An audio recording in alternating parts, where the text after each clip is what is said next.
আপনার ফেসবুকে এমন দুখানা সেটিংস রয়েছে যে সেটিংস দুটো যদি আপনি অন করে দেন, তারপরে যদি আপনি সারাক্ষণ অনলাইনে থাকেন তাহলে কিন্তু আপনার ফ্রেন্ডরা বা বন্ধুরা কোনোভাবেই বুঝতে পারবে না যে আপনি অনলাইনে আছেন। অর্থাৎ আপনি অনলাইনে আছেন সেটা কিন্তু তার মোবাইলে কোনোভাবেই শো করবে না। তো এই ইম্পোর্টেন্ট কাজটা আপনি কিভাবে করবেন? চলুন মোবাইল স্ক্রিনে দেখিয়ে দিই। তো এই ইম্পোর্টেন্ট কাজটি করার জন্য সর্বপ্রথম আপনার ডিভাইস বা মোবাইলে থাকা ফেসবুকের অফিসিয়াল অ্যাপ্লিকেশন বা অ্যাপটিকে ওপেন করবেন। তো যখন এটাকে ওপেন করবেন আপনার সামনে সেম এমন পেজ আসবে। এখান থেকে যে কাজটি করবেন, তো একদম উপরে বাঁ সাইডে কর্নারে দেখতে পাবেন 3 ডট। তো আপনি এই 3 ডটের উপরে একবার ক্লিক করবেন। তো আমি এখন এই জায়গাটায় ক্লিক করলাম। করার সাথে আপনার সামনে এমনই পেজ চলে আসবে। এখান থেকে স্ক্রল করে একটু নিচের দিকে এলে এই জায়গাটাতে আপনি দেখতে পাবেন সেটিং অ্যান্ড প্রাইভেসি। তো এই সেটিং অ্যান্ড প্রাইভেসি এটাতে ক্লিক করবেন। করার সাথে আবারও সেকেন্ডে কিন্তু তার নিচেই আবার একটি অপশন চলে আসবে যেটা হলো সেটিংস।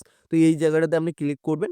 করার সাথে আবারও কিন্তু একটি পেজ ওপেন হবে। এখান থেকে স্ক্রল করে আবারও নিচের দিকে আসতে হবে। আসার পরে আপনি যে অপশনটা দেখতে পাবেন সেটা হলো অ্যাক্টিভ স্ট্যাটাস। তো এই যে অপশনটা এটার মধ্যে একটি কাজ করলেই কিন্তু আপনার ফেসবুকে কেউ অনলাইনে দেখতে পাবে না। তো জাস্ট এই জায়গাটাতে চলে যান। যাওয়ার পরে এমন একটা অপশন থাকবে, এখানটাতে যে কাজটি আপনাকে করতে হবে, এই যে অপশনটা রয়েছে এটাকে আপনাকে অফ করতে হবে। তো জাস্ট এইটার উপরে একবার ক্লিক করবেন, দেখবেন এটা কিন্তু অফ হয়ে যাবে। যাওয়ার পরে তারপরে আপনি এখান থেকে টার্ন অফে একবার ক্লিক করে দিন। দেওয়ার সাথে কিন্তু ফেসবুকের কাজটি হয়ে গেল। অর্থাৎ ফেসবুক থেকে কেউ কিন্তু দেখতেই পাবে না আপনি অনলাইনে রয়েছেন। তো এখান থেকে আপনি ব্যাকে চলে যান। যাওয়ার পরে সেকেন্ডে যে কাজটি করবেন, আপনার ডিভাইসে থাকা এই ফেসবুকে কানেক্ট হয়ে থাকা মেসেঞ্জারটিকে আবার ওপেন করবেন। তো আমি এখন এটাকে ওপেন করলাম।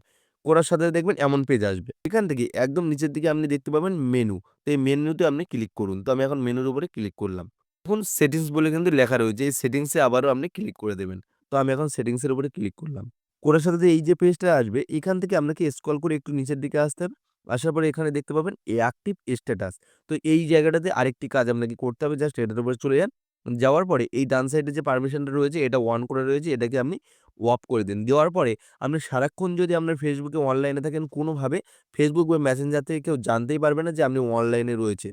ভিডিওটা যদি ভালো লাগে অবশ্যই চ্যানেলটি ফলো করবেন এবং এই ধরনের ইম্পোর্টেন্ট ভিডিওগুলো পাওয়ার জন্য চ্যানেলটিকে অবশ্যই ফলো বা সাবস্ক্রাইব করবেন।